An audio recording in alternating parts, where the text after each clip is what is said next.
तो कल है UFC 311 और यही बेस्ट टाइम है अपना प्रेडिक्शन देने का। तो कल जो फर्स्ट मैच है वो है केविन हॉलैंड वर्सेस RDR के बीच में। अगर आप लोग नहीं जानते हैं तो RDR पहले वन चैंपियनशिप में फाइट करते थे और वहां पे वो डबल चैंपियन रह चुके हैं। RDR ने वन चैंपियनशिप में मिडिल वेट और लाइट हेवीवेट चैंपियनशिप को एक साथ जीता था। UFC में शिफ्ट होने के बाद वो एक फाइट लड़ चुके हैं, लेकिन उनका असली टेस्ट यहाँ पे होने वाला है केविन हॉलैंड के अगेंस्ट। मेरे हिसाब से इस मैच में सबसे ज्यादा इंपॉर्टेंट होने वाला है RDR का ग्राउंड गेम। आफ्टर वेइंस जब दोनों प्लेयर अपने आप को हाइड्रेट करेंगे, मेरे हिसाब से RDR को एक बिग साइज एडवांटेज मिलेगा केविन हॉलैंड के अगेंस्ट। अगर हम लोग बात करें केविन हॉलैंड का, तो वो one of the UFC favourites है। मल्टीपल टाइम्स इन ईयर वो फाइट करते हैं और उनको कभी भी किसी से भी आप फाइट करने के लिए बोल सकते हो, he is always ready on the feet. अगर मैं बेटर एथलीट की बात करूं तो मेरे हिसाब से केविन हॉलैंड सिग्निफिकेंटली बेटर है RDR से। केविन के पास भी ग्राउंड गेम है, लेकिन यहाँ पे उनको एडवांटेज मिलने वाला है उनकी स्ट्राइकिंग से। हॉलैंड के पास बहुत ज्यादा एक्सपीरियंस भी है और वो अपने से ज्यादा पावरफुल फाइटर्स जैसे कि बकली को भी पहले नॉकआउट कर चुके हैं। लेकिन प्रॉब्लम यहाँ पे एक ही है कि केविन हॉलैंड अपने आप को उतना सीरियसली लेता ही नहीं है। हमजाद के साथ मैच में ग्लव्स टच करने के चक्कर में वो कुछ ही सेकंड्स में निपट गया।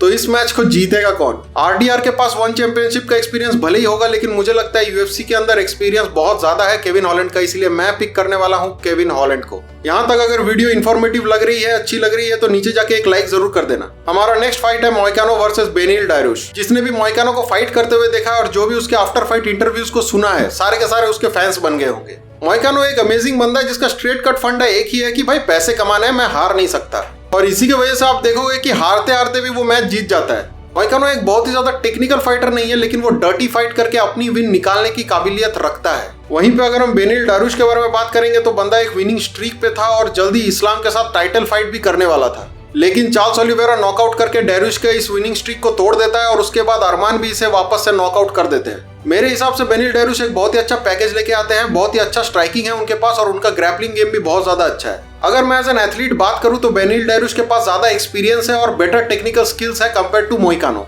लेकिन यहाँ पर एक प्रॉब्लम है, बेनिल डारुश अपने लास्ट 2 मैचेस को नॉकआउट से हार के आ रहा है। सवाल यह है कि 2 बार बैक टू बैक नॉकआउट होने के बाद वो कितना ज्यादा रिकवरी कर पाए हैं, क्योंकि इस फाइट में मोइकानो डारुश को डैमेज जरूर करेगा और अच्छे से अगर रिकवरी नहीं हुई है तो डारुश के लिए बहुत मुश्किल होगा अपने राउंड्स पार करना। इसीलिए बस सिर्फ इसीलिए मैं इस मैच में चुन रहा हूँ मोइकानो को। नेक्स्ट मैच है येरी प्रोहास्का वर्सेस जमाल हिल। अब इन दोनों में बहुत ज्यादा सिमिलैरिटीज हैं, दोनों ही फॉर्मर लाइट हेवीवेट चैंपियंस रह चुके हैं और फन फैक्ट, दोनों ने ही ग्लोवर टेशेरा को हरा के अपना वर्ल्ड चैंपियनशिप जीता था। तो पहले बात कर लेते हैं येरी प्रोहास्का के बारे में। प्रोहास्का एक बहुत ही अनऑर्थोडॉक्स फाइटर है और उनके ट्रेनिंग स्टाइल भी काफी अलग है। वो भाई ज्यादा जिम में भरोसा नहीं करता, वो नेचर में अपना खुद से अलग तरीके से ट्रेन करता है। इसीलिए उसको जब केज में देखोगे तो बहुत ही ज्यादा अनऑर्थोडॉक्स फाइटर है, वो क्या कर रहा है उसको समझना ही बहुत ज्यादा मुश्किल है। जमाल हिल के कंपैरिजन में मुझे प्रोहास्का बहुत ज्यादा एक्सप्लोजिव फाइटर लगता है। अपने एक्सप्लोजिवनेस की वजह से ही वो बहुत ज्यादा डिस्टेंस बहुत ही कम टाइम में क्लोज कर सकता है और अपने नीज और एल्बोज का यूज भी कर सकता है। और बात करें प्रोहास्का के ग्राउंड गेम के बारे में तो उसने ग्लोवर को सबमिट करके ही अपना चैंपियनशिप जीता था। अगर इस मैच में भी प्रोहास्का अनऑर्थोडॉक्स रहता है और अपना पेस को डिक्टेट करते रहता है तो इस मैच को जरूर प्रोहास्का ही जीतेगा। अब अगर जमाल हिल को ये मैच जीतना है तो उसको पहले ही सेंटर ऑफ द ऑक्टागोन लेना पड़ेगा और इस मैच के पेस को डिक्टेट करना ही पड़ेगा। वो खड़े होकर बस प्रोहास्का को काउंटर करके इस मैच को नहीं जीत सकता। मेरे हिसाब से जमाल के पास यहाँ पे एक एडवांटेज है, वो है उसका पावर। अब अगर बात बेटर फाइटर या फिर एथलीट की होती तो मैं जरूर प्रोहास्का को ही चुनता, लेकिन अपने पिछले फाइट में वो पेरेरा से बहुत ही ब्रूटली नॉकआउट होके आ रहे हैं, तो मुझे नहीं पता वो कितना ज्यादा रिकवर कर पाए हैं। और जमाल हिल भी एक हेवी हिटर है, तो मुझे नहीं पता उनका रिकवरी कितना ज्यादा हुआ है और वो इस डैमेज को ले पाएंगे कि नहीं। इसीलिए इस मैच के विनर के हिसाब से मैं चुनता हूं जमाल हिल को। नेक्स्ट मैच है UFC 311 का को-मेन इवेंट, उमर नुरमागोमेडोव वर्सेस मेराब ड्वालिशविली। मेरे हिसाब से इस मैच को प्रेडिक्ट करना सबसे ज्यादा टफ होगा इस पूरे कार्ड में। उमर नुरमागोमेडोव के नाम से आपको पता चल रहा होगा कि किस फाइटिंग हेरिटेज से वो आते हैं, लेकिन उनके नाम में सिर्फ नुरमागोमेडोव सुन के ये मत समझ लेना कि वो सिर्फ और सिर्फ एक रेसलर है, वो बहुत ही अच्छा स्ट्राइकर भी है। इनफैक्ट मैंने रिसेंटली एक रील बनाया था उमर नुरमागोमेडोव के स्ट्राइकिंग के ऊपर। अगर हम बॉक्सिंग के बारे में बात करें तो उमर का बॉक्सिंग इस्लाम के लेवल पर नहीं है, लेकिन वहीं पे उमर के किक्स का कोई जवाब ही नहीं। आप जनरली उमर को टीप किक का यूज करते हुए देखेंगे, जो कि एक मुआय थाई मूव है जिससे ओपोनेंट को दूर ढकेला जाता है। इसके साथ साथ उमर के पास काफी अच्छे टाइकोंडो किक्स भी है, जैसे कि राउंड हाउस किक और question mark kicks. In fact Umar अगर अपने किक्स को ठीक से यूज कर पाता है तो इस मैच को वो जीत सकता है।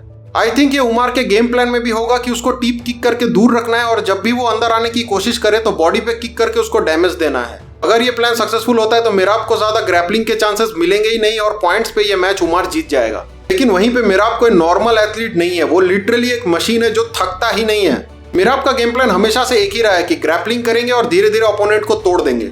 लेकिन इस गेम प्लान को जानने के बाद भी मेराब के ऑफेंस को रोकना काफी मुश्किल है। इनफैक्ट मेराब का जो रेज्यूमे है वो भी बताता है कि वो काफी ज्यादा एक्सपीरियंस्ड है कंपेयर टू उमार। अपने लास्ट 4 फाइट्स में मेराब ओजे एल्डो, पीटर यान, शॉन ओमैली और हेनरी सेहुडो को हरा के आ रहा है। मेराब ने हेनरी सेहुडो, जो कि ओलंपिक गोल्ड मेडल रेसलर है, उसको कंप्लीटली आउट रेसल कर दिया था।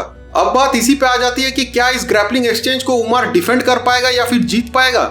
मुझे नहीं लगता, मुझे लगता है जब भी ग्रैपलिंग होगी तो मेराब के पास अपर हैंड होगी और इसीलिए इस फाइट के विनर मेरे हिसाब से होगा मेराब द्वालिशविली।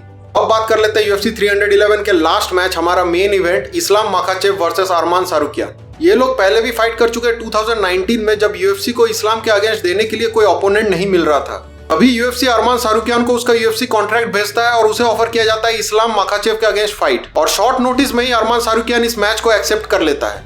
इस मैच को इस्लाम यूनानिमस डिसीजन से जीत जाता है, लेकिन 3 में से 1 जज ने सेकंड राउंड अरमान सारुकियान को दिया था। अब ये एक बहुत ही बड़ी बात है जब हम देखते हैं कि इस्लाम कितना ज्यादा डोमिनेंट लाइटवेट चैंपियन है। दोनों ही फाइटर्स काफी ज्यादा वेल राउंडेड हैं, दोनों का ही स्ट्राइकिंग, ग्रैपलिंग और ग्राउंड गेम एकदम परफेक्ट है। लेकिन हमने पहले भी देखा है कि अरमान का गैस टैंक उसके लिए एक बड़ी प्रॉब्लम बन जाती है। इनफैक्ट ओलिवेरा के अगेंस्ट एक 3 राउंड के फाइट में भी अरमान कंप्लीटली गैस्ड आउट हो गए थे। लेकिन अरमान का कहना है कि इस फाइट के लिए जो कैंप हुआ था वो माउंटेन्स में हुआ था, जिसकी वजह से उनकी स्टेमिना काफी ज्यादा पहले से बढ़ गई है। वहीं पे अगर इस्लाम के बारे में बात करें तो उसका सब कुछ एकदम परफेक्ट है। इनफैक्ट वो UFC का one of the best fighters at the moment. Fight का मैच विनर मैं चुनने वाला हूँ इस्लाम माखाचेव को, क्योंकि मेरे हिसाब से उसका गैस टैंक भी परफेक्ट है और गेम IQ भी ज्यादा है अरमान के कंपैरिजन में। ये सारे थे मेरे प्रेडिक्शंस। देखते हैं कल मैच में क्या होता है। तब तक आप लोग अपने प्रेडिक्शंस मुझे कमेंट्स में जरूर बताना और हिंदी में कॉम्बैट स्पोर्ट्स रिलेटेड वीडियो के लिए अनकेज्ड को सब्सक्राइब कर लेना।